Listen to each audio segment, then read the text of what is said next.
Thank you all, and thank you to my panelists here today. The numbers keep stacking up. Just a few days ago, I read a report that private capital assets will be at more than 30 trillion over the next 5 years. We are now at 13 trillion, give or take. And the superlatives too keep coming.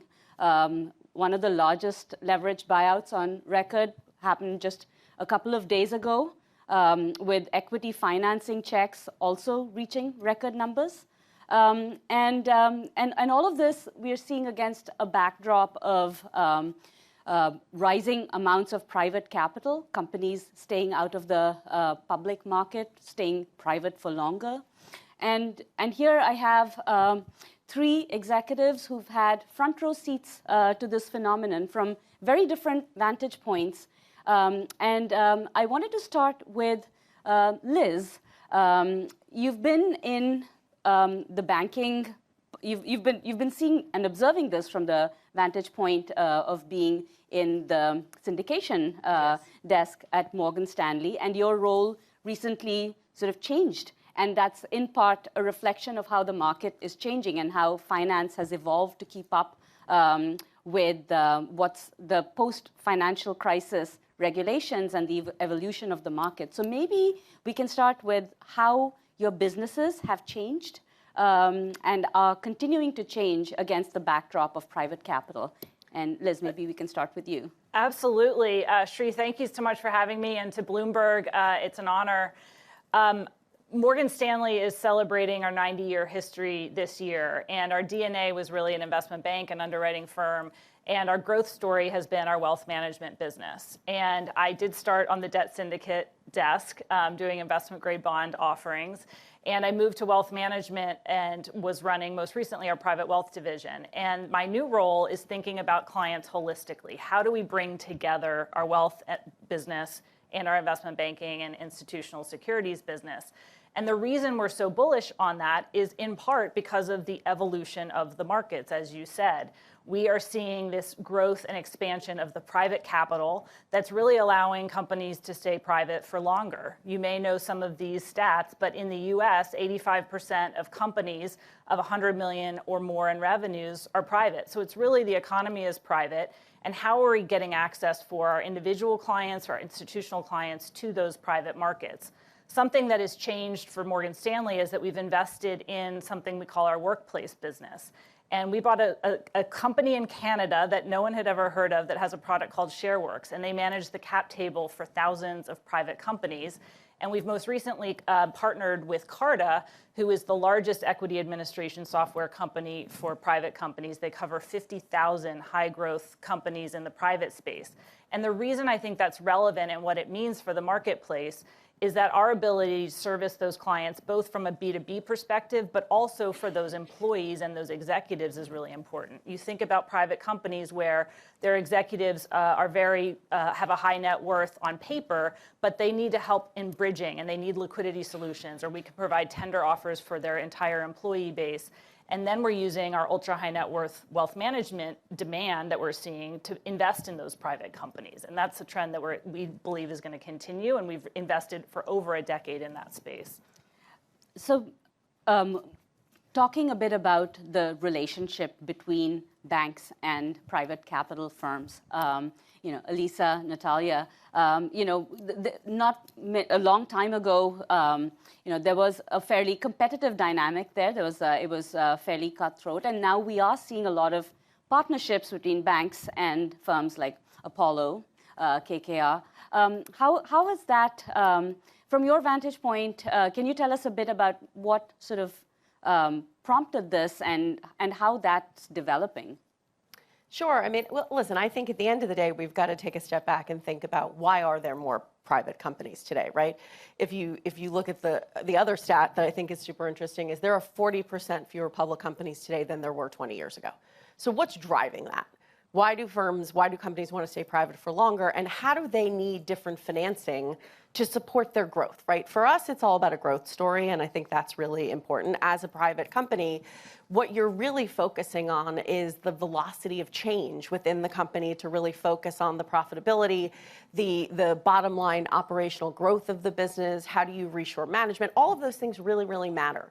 And I think what's happened, if you look at the last 10, 20, 30 years, is that when you're managing to quarterly earnings, that's very different than reinvesting in the business, right? How you use your CapEx, how you think about your free cash flow. All of that really changes. So when you think in the context of what's happening, right? I mean, if you look at in the private landscape today, there are more public to privates being done in the last 2 years. We've done 25 in the last 2 years, just to put it into context around the world, right? And it's because you can do some of that change as not in the public face every day. And there's nothing wrong with that. You may be public one day in the future again, but some of that change you could do in a very different way. Now, where do the banks play a role in that? You need the financing to support it, right? You're not going to do it all in equity. And having that type of partnership, having that type of relationship where you can have the sources of capital to support that long-term growth, by the way, that's a good thing for everyone. It's a good thing for investors. It's a good thing for public companies in the future when some of these companies go public. And it's good for the employees of these businesses, right? I mean, it's one of the reasons why we spend so much of our time making sure that in the businesses we buy, we've universal ownership, right? It's not just C-suite. It's the same as in our company, right? At KKR, we all share in everything we do. Why can't you do that in a private company as well, right? So I think a lot of those best practices we're really able to push through, and that partnership with the banks, especially on the financing side, has been very important. I think what we're really talking about is the convergence of this public and private. So from Apollo's perspective, we've got a 700 billion credit business, and the overwhelming majority of that is within our investment grade business. So when we look at the business, we look at it with the lens of how can we serve their needs. And it's interesting, we talk about private capital, the definition of just private credit in itself, we look at it as a little bit different. It's often referred to as the leveraged loan market, usually sponsor-backed, and that's a subset of a subset. For us is a 40 trillion market and predominantly an investment grade market. So to go back to your question on the banks, everything that's on a bank balance sheet is private credit. So a loan to a corporate is private credit, a mortgage is private credit, a loan to consumer is private credit, credit card loan is private credit. So that's the lens by which we are looking at this market. And yes, there's no question that we have different business models. So a bank often has a very strong origination business, and they have different regulatory capital requirements, and they borrow short, and lending long is something that can be very punitive, and there's been a lot of regulatory changes that have changed this, and we have been talking about debanking different rates across the world. And if you pair this with private capital, from our perspective, we care about the underlying asset and making sure that we create alpha across the risk spectrum. So being able to, originate something in a bespoke way means that, we can maybe get access to some of that source and the bank has. They can get paid handsomely for the services they provide to their client. We get a good asset, and, the way we see it is a win-win. And I would just add the other part of large financial firms like Morgan Stanley and banks that have a large wealth management business is our ability to distribute the funds that they're raising the money for. And increasingly, our clients are asking us to innovate with them and with our asset management partners. So the ability to raise funds means that we've done $250 billion in alternatives since inception. We raised $35 billion last year. But increasingly, our clients are saying, okay, we love the funds that you put on your platform. We know you're doing the right diligence, both from an investment perspective and an operational due diligence side. But we also are asking you to bring us co-investment opportunities. And the asset management partners that we work with have been critical partners in bringing that flow to our clients. So what are the pain points in that relationship? Well, the pain points are areas where our clients will come to us and say historically they didn't love the reporting around some of the fund structures, so they wanted a little bit less friction in the process from a paperwork perspective, tax perspective. And our asset management partners have responded to that really well. And they've also allowed us to think about structures within our firm where we now have a single ticket separately managed account, where we put all of the private equity, private credit, infrastructure funds into one single ticket and just take that friction out of the process. And we're only able to do that because of the scale that the asset managers provide and that we provide on our platform. I mean, I also think the wealth market has fundamentally changed, right, in the last even 5 years, right? So when you think about how individual investors have tried to access private investing, right? Now, why is it important? It's important for a few reasons, right? Typically because if you're investing in private in the right way, you should be receiving a premium from a return standpoint against what you would be receiving in the public markets, right? So what does good look like in private equity? It's probably 500 to 700 basis points above the public markets, right? So that's the attraction. But the question to date has been, how do you get there? How do you get access to it? Private investing has really been in the hands of the largest institutional investors for the last 50 years, right? The way a private markets fund raises capital through a closed-end fund has literally not evolved in 50 years, right? The way you buy a house has changed, right? Like everything is true. The way you finance a deal has changed. So what we're starting to see in the last several years is this whole concept of evergreens, right? This whole concept of always on, right? And I think that's taken a lot of the frictional points out of those relationships where you can decide when you want to invest, you can decide when you want to exit. And in the meantime, you optimize diversification, you have a higher velocity of compounding in your returns because of the structures.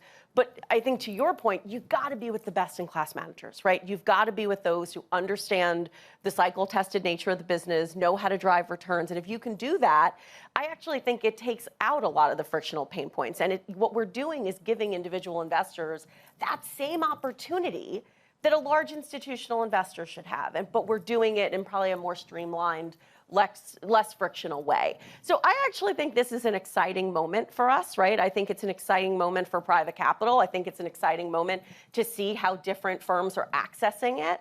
But the more availability we can, I think the better your performance, your own asset allocation will be if you do it the right way. And that's the exciting part of this. And when we think about what's next for this evolution, Apollo's Mark Rowan, for instance, has said that trading private credit is a very good idea. It'll bring transparency to the markets. There are very visible detractors who say that it diminishes the entire appeal of private assets if it becomes transparent. What are the pros and cons? How do you see that evolving? We see it as the natural evolution. So there's no question that the traditional 60-40 model is being challenged for the reasons we discussed. And what we're all, I think, talking about is how do you get access to the private market? For us, as I was discussing, the private market is predominantly investment grade. So I think what's really key there is origination. So within origination, the majority of our time would be spending, speaking to CFOs, speaking to management teams. And by the way, at the time, they have an option. They can either go to a bank, they can go to the bond market, or they can go private. And many times, if they just want something that's cookie cutter and vanilla, they can go to the public market.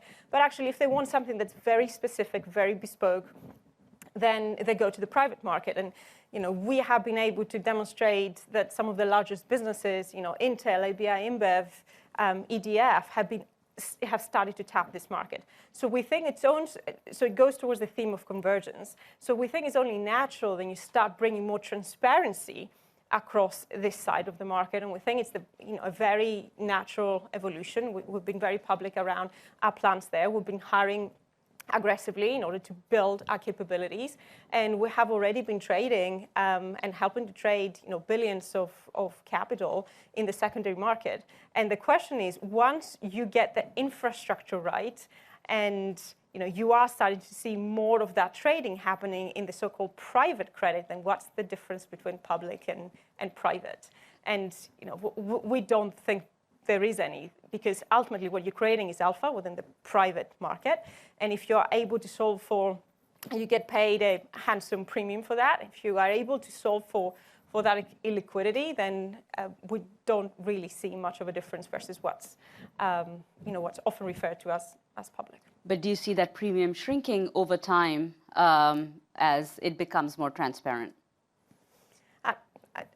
This is really interesting discussion we're having now, because at the moment everything is priced to perfection, especially if you look at the public markets, which is why we think, within the private market, being able to structure something that's a little bit more, bespoke will attract the premium. Yes, we are seeing a handsome premium versus the public market, and you can talk about, how that has evolved. But ultimately, absolutely, there is a premium versus where the public market is, which, by the way, we think is over-indexed and over-correlated. And I would just add, right now, because we have a secondary desk for our private placements, it's mostly serving individuals. So executives, board members, family offices who have positions in private markets that they would like to distribute to other buyers. And it's it will grow in liquidity as that buyer base expands, and that will potentially reduce that premium, but it could take a little bit of time. I think it comes down to, though, there's always this debate, right? I've been doing this for 25 years, right? And we've had this debate probably every year. Are the premiums, what good looks like, is that coming down? And I think what that question doesn't necessarily factor in is that we are all evolving how we create value in driving those returns, right? The way you drove, and I'll talk about it from a private equity standpoint. It's funny that we're sitting on a couch together. We sit on both sides of this one, the equity and the debt side, right? But when you think about the equity side of it, right, what drove private equity returns in the 80s and the 90s is not necessarily what drives them today, right? It's not cheap leverage, right? It's about bottom line operational growth. You buy good companies, you make them better, right? You buy good, you make great. You buy complexity, you create simple growers. That's how you deliver returns to your clients, right? But the way we do that has evolved, is different, right? It's more focused on the operational alpha, right? We're talking about things like lean manufacturing and Six Sigma and Kaizen practices. I can promise you in the 90s, we weren't talking about those things, right? We weren't talking about universal ownership for employees, because if everyone invests and there's transparency of information at the company, well, guess what? You can generate a better culture and have a higher velocity of change, which leads to bottom line growth happening faster, right? All of those things are probably new in the last 10, 15, 20 years. And the way this constantly has to go, at least in private equity, is the best managers are the ones that are constantly evolving. You're not forgetting all the prior chapters in the book, right? You're just building on them. And we have a saying at KKR, if you don't like change, you're going to like irrelevance even less. And you've got to evolve and change, and you got to always start thinking about, well, what's the next thing? What's the next thing? Right? Because someone is going to learn what you just did. Now, you have to have the resourcing to do it. We're also believers that you can't rent resourcing. You got to own it, right? So we've grown our teams immensely to make sure we could support this in the companies that we're buying. But I think that's how you can hold the premium, right? And I think the thing that has been most remarkable in private investing is the spread between good and great and mediocre, right? So if you think about, I always talk about this crazy stat. This is a US stat, so pardon it for a minute. But there are 19,000 private equity funds in the US. Okay, there are 14,000 McDonald's in the US. How are there more private equity funds than McDonald's? Like that's actually crazy, right? And by the way, they're all not created equal, right? So the spread between the best managers and the kind of mediocre third quartile managers are over 1,400 basis points of dispersion. If you look in public equities for that same spread, it's 200 to 300 basis points. So what does that tell you? It tells you the who matters more than the what, right? The people and the managers that you're choosing, this goes back to your point on manager selection, it's the most important thing. Yes, the allocation world is changing, right? The 60-40 is a thing of the past, right? Like you need more privates. I think we'd all agree on that. But it's how do you execute on it? That's what makes this hard. You bring up a really interesting point about the dispersion in returns. And when you think about the opportunities in private equity, part of it is manager selection, but part of it is also the opportunities that you're seeing. What are the mature markets? What are the emerging markets that you're looking at? Where are the best opportunities, and where are you looking at alpha? And then a two-part question, if you will. I mean, you're also seeing sort of this prolonged drought in exits that's hurting the ability of firms to exit their exit their existing investments. How is that sort of playing out with LPs, with all of the big institutional investors? I might take the exit one first because I think it's making more headlines probably than anything else in the market. And for fair reason, right? I mean, capital coming back is really important. The mark-to-market paper gains only take you so far. We like to say you can't eat IRR, right? Like you actually need multiple invested capital coming back. But if you're waiting to take a company public as your sole method of an exit, you may be waiting for a while. Okay, doesn't mean that you won't, right? There are lots of IPOs happening in the market, and we were talking about this before. On any given day, right, there's a great pipeline of opportunities. But you've got to be more creative. You've got to buy companies that have multiple ways to win. So, when I look at KKR for a minute, less than 20% of our exits are through IPOs. Most people wouldn't guess that. Right? Over 60% of our exits come from selling to a strategic buyer, whether it's a company, whether it's a family, whether it's maybe another private equity sponsor. That means, though, that we have businesses where we buy that complexity, public to privates, non-core divestitures out of large conglomerates, whatever it may be. We love complexity. The more complex the market is, the better we are, right? That is something that most folks, probably can't say. And then in our value creation phase, we create simplicity, right? Simple growers, right? So that's why strategics want to go buy the assets we own. But we've done a lot of the heavy lifting already, and these assets can actually train a lot of the other teams across their own portfolios, right? So I think at the end of the day, you've got to have multiple ways to win. You got to be very creative in how you're trying to generate those returns. But I also think you need discipline, right? So we're big believers in when you get through 80% of your value creation phase, you start to look to exit. Right? You don't wait for that last piece of turn because some black swan event probably is going to come out that you didn't think about. And you're going to be stuck trying to focus on that, right? So get in, create value, get out. And that velocity of capital is what I think is really important in the private space. From a private credit perspective, we see it from and I guess the perspective of providing capital to you. So the latest figure that we saw, it was 1.3 billion of the so-called dry powder in the private equity space. What's fascinating to us is that the amount of capital of unrealized value is 3 times that. So, and that creates opportunity. That creates opportunity, whether that's secondaries or that's CVs, whether that's fund financing, that's hybrid capital. So I do think that you're going to see more creative structures, and we have been seeing some creative structures. I think you touched on a few good points there. But I do think that you'll be seeing a bigger role of private credit in solving part of the puzzle there. So. And I would echo something that Elisa said. What we hear from our individual clients and family offices is that the landscape for investing has only grown more complex. And their passion generally is the business that they've built, the family office that they're running, the philanthropy or foundation that they care about.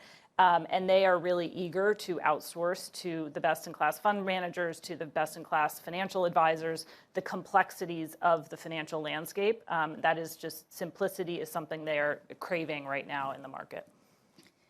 Well, I could actually talk about this for the next 3 hours with all of you, if not all day, but that's all we have time for at the moment. But thank you so much for your thoughts, and looking forward to the next time. Thank you.